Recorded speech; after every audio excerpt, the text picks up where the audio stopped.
السلام علیکم ورحمۃ اللہ وبرکاتہ۔ جی آج کا جو میرا ٹاپک ہے وہ بہت اہم ہے، اور وہ یہ ہے کہ جیسے کہ ماں باپ پریشان ہیں، بچیاں بڑی ہو جاتی ہیں، اچھے رشتے نہیں ملتے، تو ان کے اچھے رشتوں کے لیے آپ کو میں انشاءاللہ ایک سورت ہے اور 2 قرآنی آیات ہیں، وہ آپ کو انشاءاللہ بتاتی ہوں۔ لیکن اس کو بتانے سے پہلے میں آپ کو یہ بتانا چاہتی ہوں کہ آپ جو ہیں وہ نماز کی حفاظت کریں، کیونکہ نماز فرض ہے، اور نماز کی حفاظت کریں گے۔ اور نماز جو ہے وہ نماز جب انسان پڑھتا ہے تو سجدے کی حالت میں اپنے رب کے بہت قریب ہو جاتا ہے، تو اس لیے اپنی نمازوں کی حفاظت کریں، کیونکہ میں نے بہت سے لوگ ایسے دیکھے ہیں کہ وہ کیا کرتے ہیں کہ وہ خالی وظائف کر رہے ہوتے ہیں، اور پھر خالی وظائف کرتے ہیں اور نماز نہیں پڑھتے، جس کی وجہ سے ان کا عمل جو ہے وہ کامیاب نہیں ہوتا۔ تو آپ نے یہ کرنا ہے کہ سب سے پہلے اپنی نمازوں کی حفاظت کرنی ہے، اور پھر یہ جو میں آپ کو بتا رہی ہوں یہ والدین بھی پڑھ سکتے ہیں اپنے بچوں کے لیے، بچیوں کے لیے، اور یہ جو ہے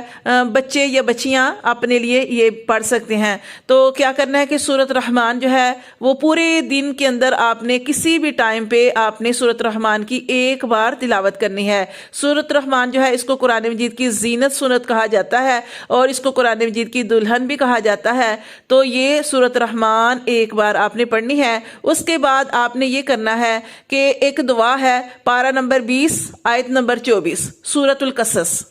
پارہ نمبر 20 آیت نمبر 24 سورۃ القصص، یہ دعائے موسیٰ۔ یہ میں آپ کو بتاتی ہوں کہ جب موسیٰ علیہ السلام سے ایک قتل ہو گیا تو اللہ تبارک و تعالیٰ نے ان سے کہا کہ اے موسیٰ آپ یہاں سے چلے جائیں، کسی اور جگہ پہ چلے جائیں۔ تو موسیٰ علیہ السلام جو تھے وہ مدین پہنچے، تو وہاں پہ ان کو کوئی پہچانتا نہیں تھا، تو حضرت موسیٰ علیہ السلام نے وہاں پہ یہ دعا پڑھی، اور یہ دعا کیا ہے؟ ربی انی لما انزلت الی من خیر فقیر۔ تو یہ موسیٰ علیہ السلام نے دعا پڑھی تھی، اور اس کا مطلب کیا ہے کہ اے میرے رب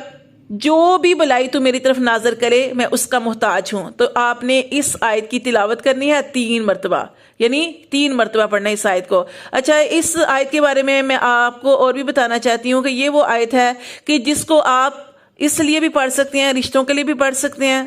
اور اس کے علاوہ جن کے گھر میں جو ہے وہ رزق نہیں ہے، مطلب کمی ہے رزق کی، تو وہ بھی اس آیت کی تلاوت کر سکتے ہیں رزق کے لیے۔ اور اس کے علاوہ جن کے گھر نہیں ہیں، کرائے کے گھروں میں رہتے ہیں، تو وہ بھی اس آیت کی تلاوت کر سکتے ہیں، یعنی اس کی 3 مرتبہ اس کو پڑھنا ہے۔ کیونکہ جب موسیٰ علیہ السلام نے یہ دعا پڑھی تھی تو اللہ تبارک و تعالیٰ نے ان کے لیے گھر کا انتظام کیا، ان کو رزق دیا، اور ان کے ساتھی یعنی ہم سفر کا بھی انتظام کیا، نکاح کا انتظام کیا۔ تو یہ دعا جو ہے آپ نے پڑھنی ہے 3 مرتبہ، سورۃ رحمان پڑھنی ہے 1 مرتبہ، اس کے بعد پارہ نمبر 20 آیت نمبر 24 سورۃ القصص دعائے موسیٰ پڑھنی ہے، اور اس کے بعد تیسری چیز میں آپ کو بتاتی ہوں وہ یہ ہے کہ آپ نے پڑھنی ہے پارہ نمبر 19 نکالیں سورۃ الفرقان اور آیت نمبر 54،